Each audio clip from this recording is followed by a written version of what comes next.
Hello and welcome back to Pandemic Playground with Dave.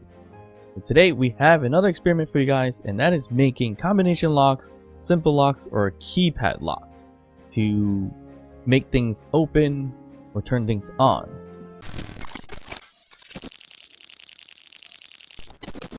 I've seen these things floating around in Space Engineers where you can do kind of a keypad type of lock, a simple keypad like this is saying from 1, 2, 3, 4, 5, 6, 7, 8, 9, and you punch in a combination and it opens a door, it turns on a light, whatever the case is, right? So I wanted to try to mimic that and build it out, but I wanted to do it as simple as possible and share with you guys if it actually does work. So there's many different variations that I had played around with, spent hours trying to figure out the logics of it, but the first thing I did was create a 9-button keypad here. Again, from left to right, it's 1 to 3, all the way to the 9, and put in a combination. So I set it up as simple as possible, but of course you may be able to make it more simplified or whatever the case is. But from my idea here, instead of kind of going through the whole figure out the logics of it and everything like that, I already pre-built this one and the other few that we will talk about in a second. And this one here, it's a very simple lock mechanism where you just punch in the code, and we have it set up as a 3-digit code, but you cannot repeat numbers and there's no specific sequential order as well. So that's how simple this one is going to get. So basically we have 4, 2, 6 is the passcode, or any combination of the 4, 2, 6. So it could be 2, 4, 6, 6, 2, 4, whatever the case is. And this one is the most simplest lock I can think of to do it. I was going through a few things to kind of figure out the logics and mechanics of it. Got to the point where I started looking at, those old school type of locker combinations with the dials where you turn left and then right and then left again to open the lock. And I think that's even possible in Space Engineers. So I'm going to build that one of these days as well and see if that works. But without getting too ahead of myself, so the simple locking mechanism here, let's just see here. 2, 4, 6, and it turns on the green light, so you're unlocked, and any other buttons you press will reset everything basically. So that's how this lock works, and it's simple. It's basically relaying that whatever the passcode is, it's turning on or starting the timer blocks to tell it to move a piston. Well, of course you can skip all that and go from button to piston to make it all work, but I decided to do it this way so I can edit it a bit and go a little more crazy with it. So button 2, 4, and 6 will tell one of these blocks to kind of trigger now, and what these things do, or these blocks does, is tell these pistons to extend. So for an example, I hit 2, you'll see that extends 1, and I hit the other few, 4 and 6, turns it on because 3 pistons are extended all the way until it reaches this sensor right here. So once this sensor is detected, that's when it tells it to turn the green light on. That's as simple as that. So these were just experimental, so we technically do not need these whatsoever. Do not need these whatsoever. We kind of needed that one sensor right here, but that is what I did with this one. So there's no sequential order because of this, but that's kind of how it all kind of works, right? So we go into the control panel to kind of see how it all kind of works. It's, again, fairly basic. You have all your buttons here, right? 1 to 9. And like I said, 2 is a setup action where it's telling timer block 2 to trigger now. And then 4 and 6 does the same thing, but the different timing blocks. But if we go to the timing blocks, let's say timer block 2, the action is telling the pistons to extend. So this one of these pistons will extend until we reach this sensor here, which gets detected on this block. It turns on the green light or whatever you want to put on. So it could be like even a hologram here. Turn the console block on so it shows the holograms and everything like that. You can do it that way too. And the sensor piece is fairly easy to do. So basically set up the action. In this case, take the interior light, put it on uncensored, and if it's not censoring anything, turn it off. Makes it easy that way. And in terms of everything else of the sensor, you can turn it all the way down except the front. The front you want to kind of have available. So if we show it on HUD and show this field range, you see here that's going to detect this block right in front of us, right here. The one thing you need to do, of course, in this setup is to have detect subgrid. So now it's detect subgrid, so the green light should be on as so. And if we reset everything again, if you hit any other buttons, it's going to trigger timer block 5, which is this one here, and that's telling all these 3 pistons to retract. That's how simple that gets, as you see here. But again, no specific order. So if you hit 6 first, you see 1 extended first, right? If you hit 4 next, it extends there, and then 2, we'll do the final one, and that's your simple lock. So how can we do a sequential order for this type of system?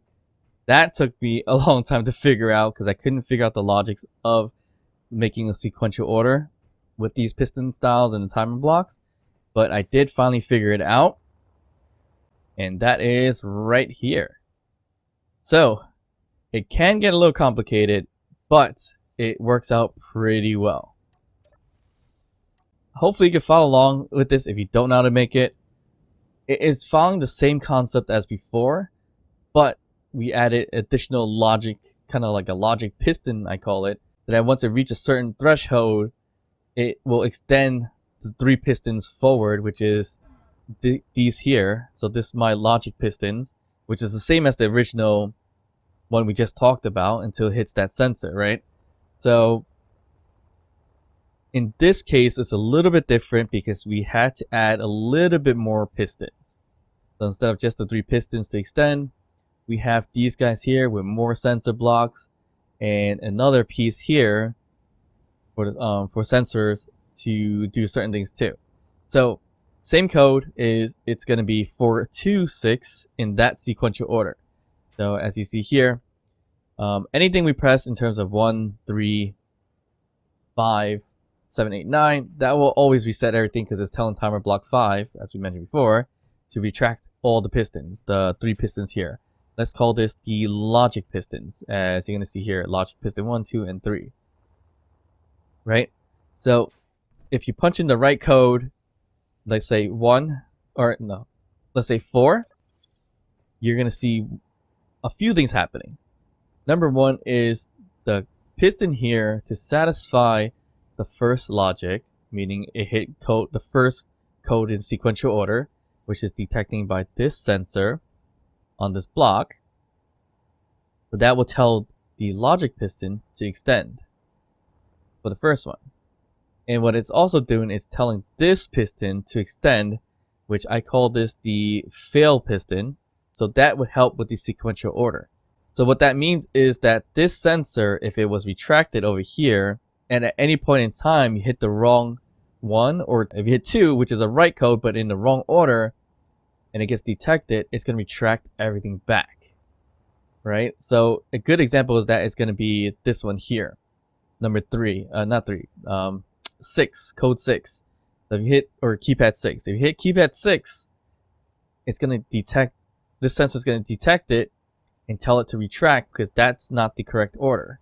So if you see closely here, if I hit 6, it's going to extend this piston, the 3rd piston, but that's not the order, right? So if you hit it and it got detected, so it pulled everything back. So that's how I kind of figure out how to do the sequential order.